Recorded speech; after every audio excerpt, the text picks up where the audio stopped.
Carlos Alcaraz completes the career Grand Slam. He's won every single Grand Slam, and he's the youngest player to ever do it. He defeats Novak Djokovic in 4 sets in the Australian Open final, and this is our reaction.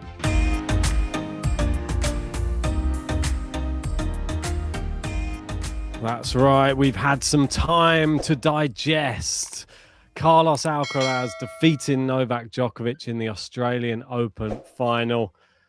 It was an entertaining affair. Djokovic turned up, and he turned up in big style in that first set, but it wasn't enough, unfortunately, for the 38-year-old. And Carlos Alcaraz, he just sort of had his way with him in the next 2 sets. The close moment was in the 4th set. It was 4-all. Djokovic missed a big forehand on break point, and that was really the turning point. Alcaraz won that game, held, and it was sort of done and dusted from there on in. 7-5. Alcaraz wins in 4, and let's give JG a round of applause. I'm sure there's a lot of other people who predicted Alcaraz in 4 as well, but he got it right. There you go. Well done. A good prediction from you. But let's give me a round of applause as well, because in the draw preview, who picked Carlos Alcaraz to win the Australian Open from the start of the tournament? This guy. So I had Sinner Alcaraz final, though, not Djokovic. So I do take a bit of heat for that. But I'm so happy that we got to see Djokovic in another Slam final, and it was super entertaining. Yeah, and it was a good performance. Novak Djokovic said before the match he just wants it to be competitive. He wants to be able to go toe-to-toe with Carlos Alcaraz and prove that what he did against Jannik Sinner is not just him exerting everything into one match and he's got nothing left for the next one. And I think he did that somewhat. I mean, the match was good with Carlos Alcaraz. It was ultra-competitive, and this was a Novak Djokovic who turned up. That first set was incredible from him. You could maybe argue the highest level of performance we saw throughout the entire match. But maybe you could make a case for Alcaraz in that second and third because he was pretty dominant too. The 4th set, like you say, was pivotal. It was the moment in which there was question marks whether or not Carlos Alcaraz could hold on. He had to face a break point. He come through it. We saw some spectacular shots round the net. But Alcaraz was winning a lot more of them exchanges, and he defeats the 24-time Grand Slam, 2-6, 6-2, 6-3, 7-5, 4 sets, and wins the Australian Open for the first time, becoming the youngest ever player to complete the career Grand Slam. Yeah, already one of the best players ever, like it says here. And there is really no doubt in that. 22 years old. Let's put that into perspective. If anybody is a little bit older, if they can think back to when they were 22 years old, think what you were doing at 22 years old. Do you even have any idea of what you want to do in your life yet? That type of thing. And there's Carlos Alcaraz. He knows exactly what he wants to do in his life. He wants to win Grand Slams. He wants to be one of the greatest, if not the greatest tennis player of all time. And to win the career Grand Slam at 22 years old is quite astonishing. I like this tweet that he put out, obviously, afterwards. He said, "Job completed." And there's a picture of him as a young little whippersnapper there. Looks absolutely, I would say adorable there, but he looked quite angry. He looks like a very serious Carlos Alcaraz at a young age. He's 22 years old right now, 272 days, and that's the youngest player to complete the career Grand Slam. And look at who he beat. Don Budge. It looked like he wouldn't budge off the top of the charts. But if there's anybody who's going to make him budge, it was always going to be Carlos Alcaraz. Just the records are just insane. They keep asking him in the presser as well, where'd you go from here? You've just done the career Grand Slam. What's keeps your momentum going into the next goal? Like what do you want to achieve now? Isn't it crazy at that age? That's more than some people dream of in a lifetime, and he's already done it. Well, pretty much everyone. I mean, there's a list here of most Grand Slams in the Open era. You've got Djokovic leading 24, Rafa Nadal 22, Federer 20, Sampras 14, Bjorn Borg 11, Jimmy Connors 8, even Lendl 8, Agassi 8, Alcaraz 7, John McEnroe 7, and Valander 7. So he's equal with John McEnroe already. He's one behind Agassi, Lendl, and Connors. It is insane for 22 years old. I don't think I'll bring up the list for people to see. Let me just pop it up now. But yeah, he's right on track to go all the way and beat and overtake Novak Djokovic. I mean, if he does this for the next 10 years, he will be able to do that.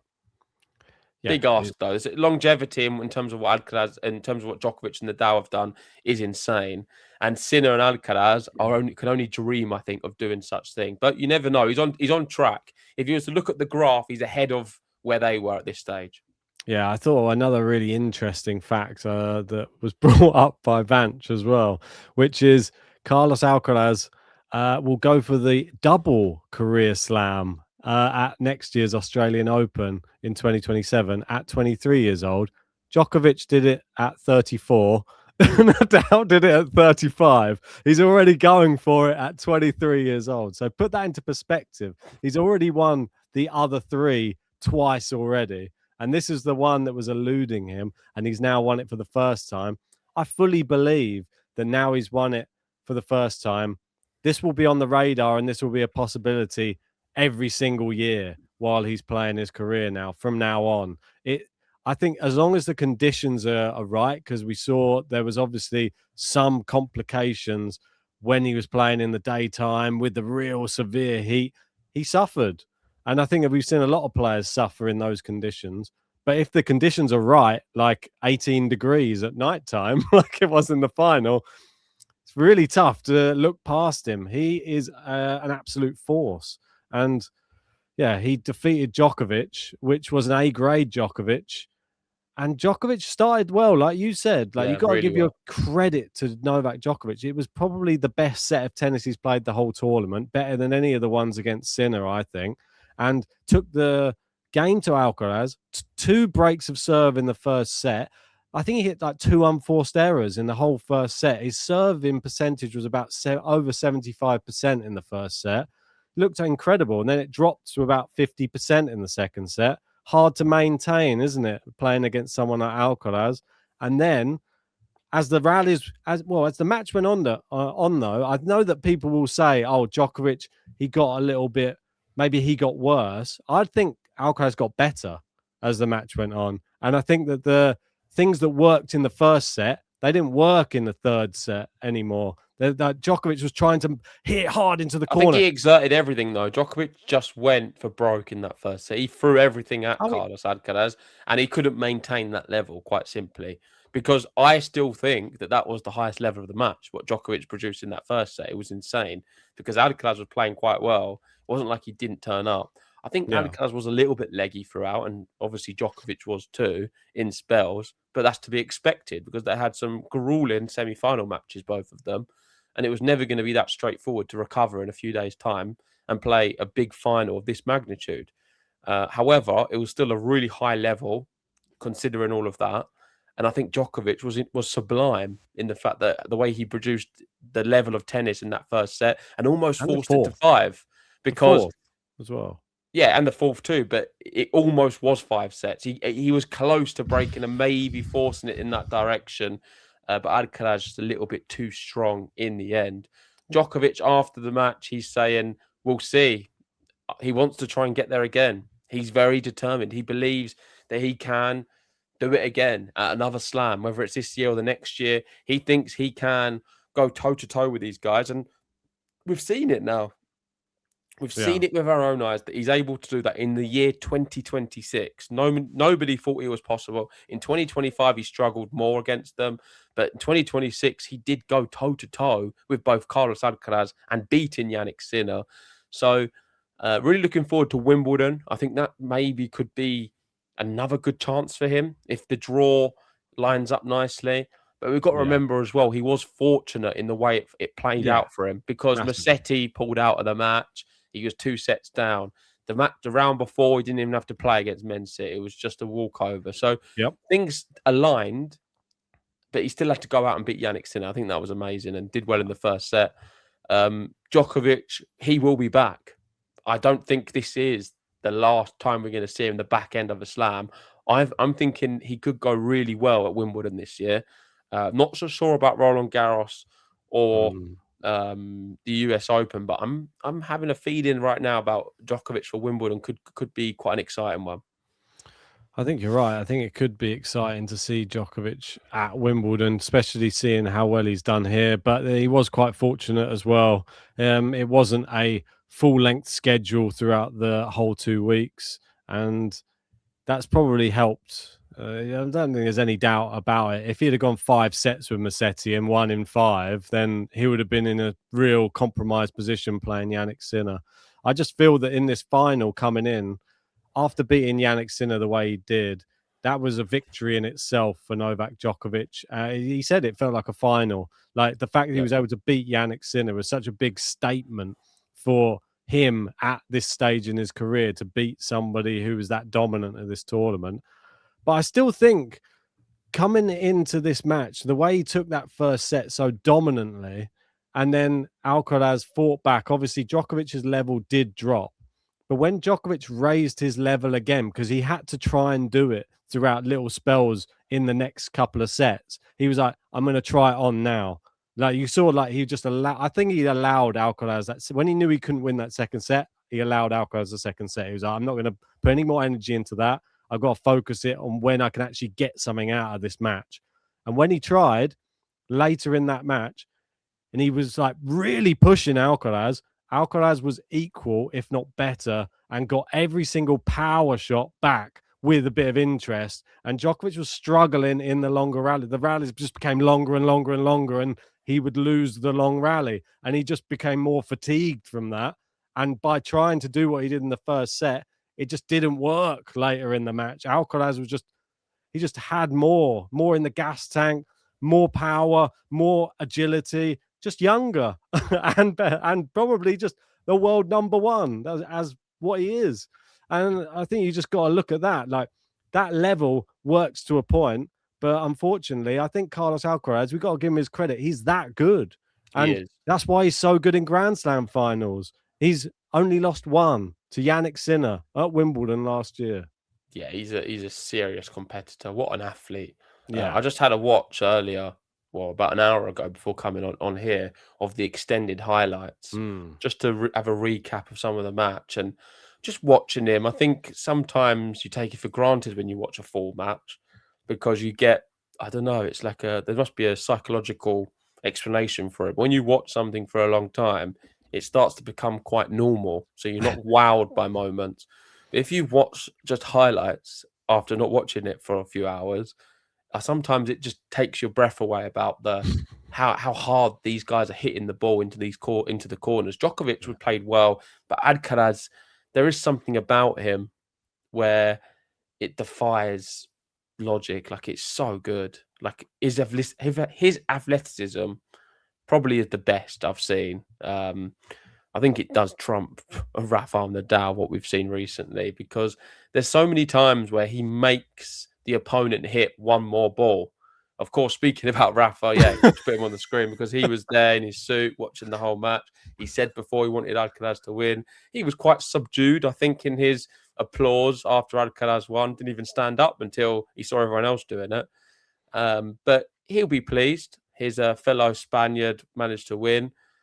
I think for someone like him, it's difficult being a spectator, because he's always been in the limelight. He's always been the guy winning the slams and competing at the highest level.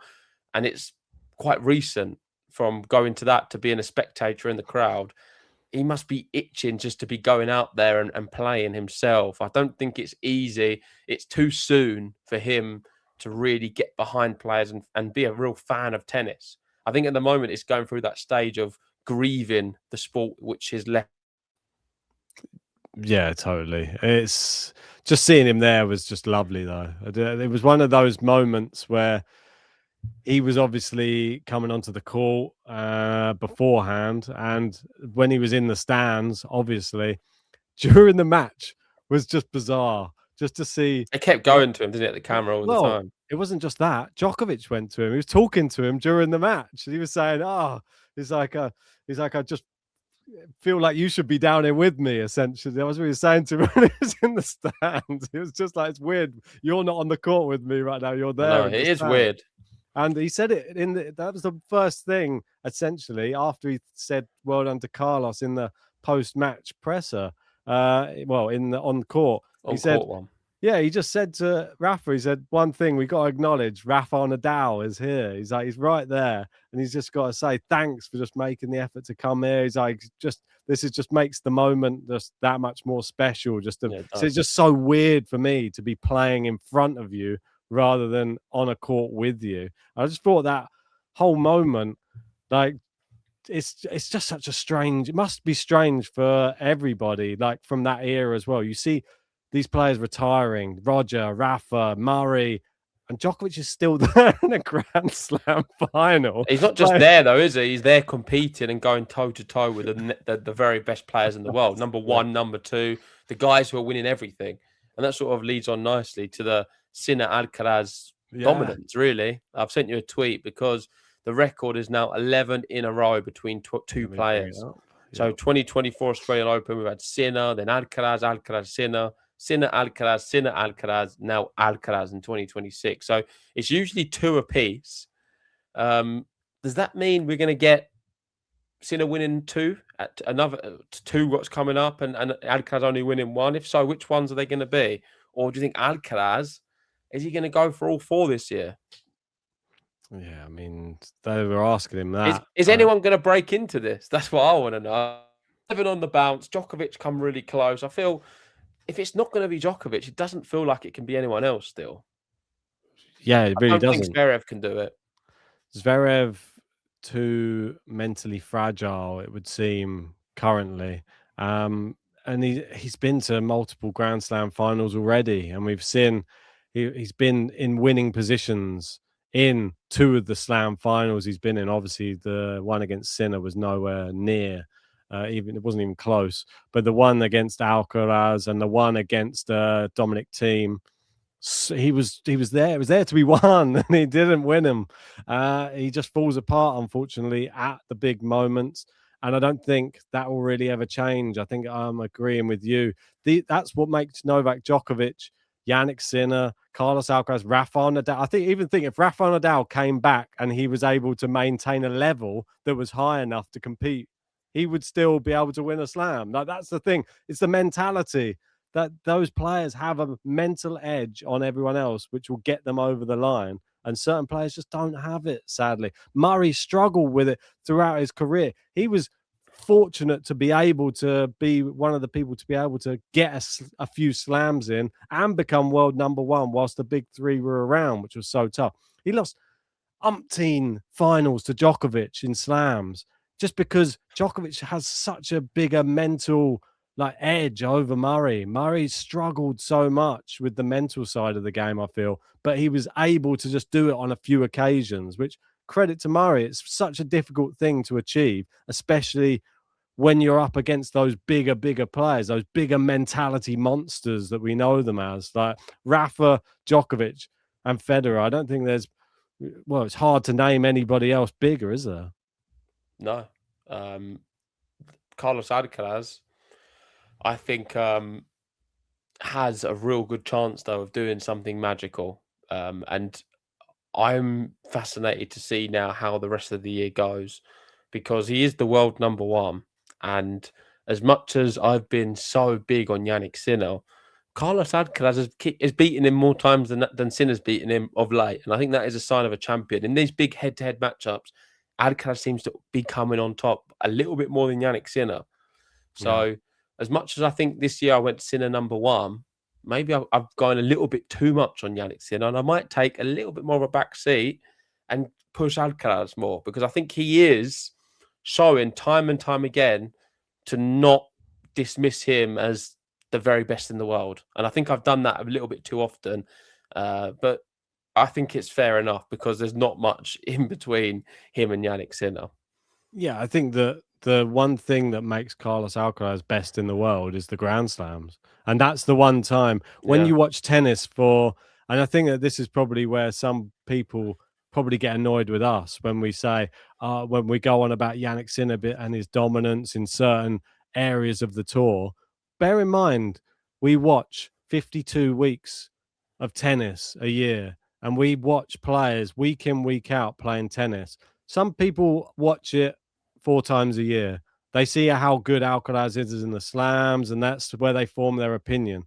We watched Yannick Sinner throughout a whole entire year. Obviously, last year he had a few months off, suspended, Well, but he still was able to end the year really close to world number one, and that's how good Yannick Sinner is across all. But he of ends the year well because the indoor hard courts. Exactly, and that's why people.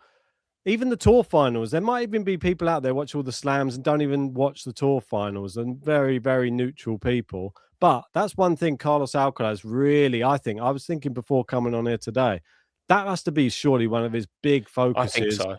Is indoor hardcore, and if he can really do the tour finals, he needs to win a tour finals, and then I think that's like another discussion. And an Olympics. Well, the Olympics just got away from him, and he's gonna have to wait a little bit longer for that. But a tour finals would be huge because Rafa Nadal struggled with that, didn't he?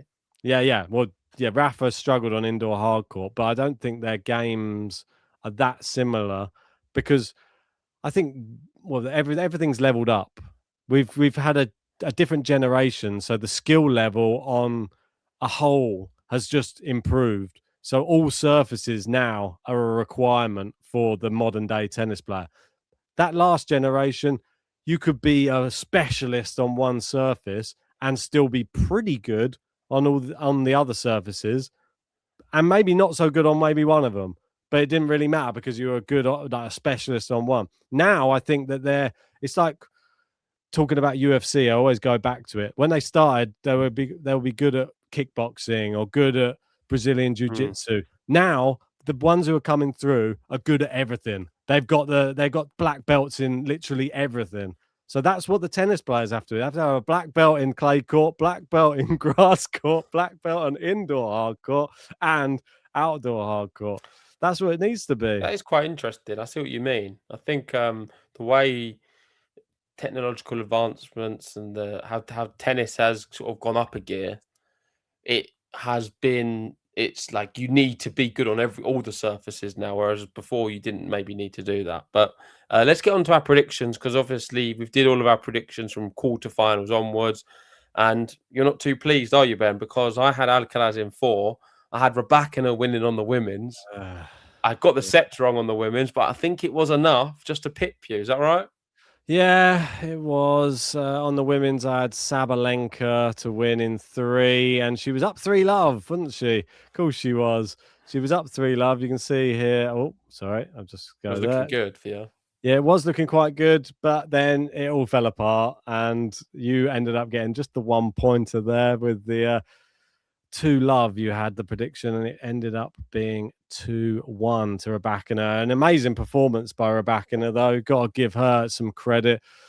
She was down, she was out, it seemed, but the Ice Queen reigns supreme, and I think this is just about right. She's won a Wimbledon title. She's won an Australian Open title. Those are both very Rybakina titles.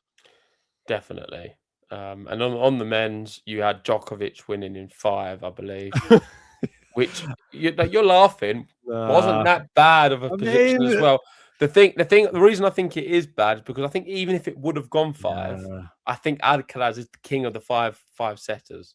I think I realized it once we got into once the third set had gone, and it looked like Djokovic was just sort of picking his moments to go for things. When he got to he didn't have enough, did he? Then? In the 4th, I just thought the fact that this is the only moment that there is for Djokovic right now, and there's not really any other moments that I can cling to, I don't really see there being much hope in the 5th, really. I mean, you never know, though. If he'd won it, he was getting all the crowd going, wasn't he? In the 4th, he's like, come on, get on my side. I need you right now. And they were like really hoping he could get that break. And then that forehand just went long. And then it was like, oh, no, that's it, done. And unfortunately, lost the match after that. But yeah, well done to you. Alcaraz. So how did the scores end? Where's the overall? The overall is You just updated it, right? Oh, so it was 2. I thought it was 1 point. Fair yeah. enough. So yeah, So on you the did beat me on the women. women's. Yeah, did. I won on the women's, but lost heavily on the men's. There, I actually lost by the final. It was Yeah. 6-all. Yeah. I mean, my Djokovic fandom has let me down there, unfortunately. I couldn't not go for him though. There's part of me wishes that I'd have just backed Alcaraz, and it might have forced Djokovic for the win, and then we'd have both lost, and I might have still won morally. But I can't be too disappointed. The tournament in itself was a real success, because seeing Djokovic in a slam final again, Alcaraz winning that and creating history is just something just amazing just for the sport. And you know what I'm like about history in tennis. I love seeing, Yeah. like, while I'm alive, I want to see as many records broken, and I want to be there. Like, where were you? Well, in a way, it's good that Alcaraz won them, because as much as you would have had the Djokovic one, by not having it, Alcaraz gets another slam, and now he's on 7, and he's getting one closer every time. Keep going, climbing up that leaderboard of all these big names.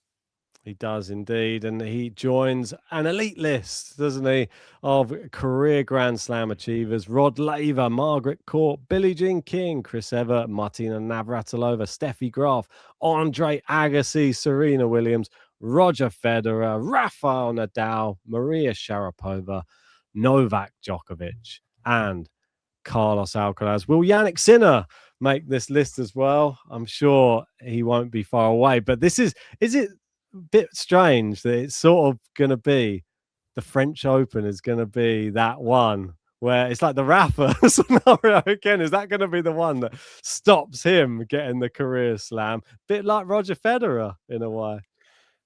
I don't think so.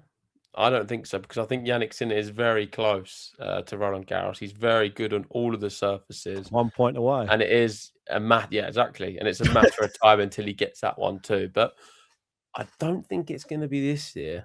But let's wait and see. A lot of tennis to be played. We're going to wrap it up there. That is just our thoughts on the final. Carlos Alcaraz, the career Grand Slam champion at 22 years old. Athlete.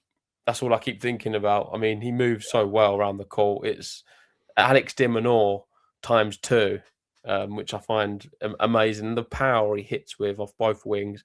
He's just such a complete player. I think Djokovic sums it up perfectly in the press conference. He said he's probably the best young player he's ever played against. It's something, there isn't a weakness. He finds it so fascinating playing him because he can challenge himself. And that's what you do when you play Carlos Alcaraz.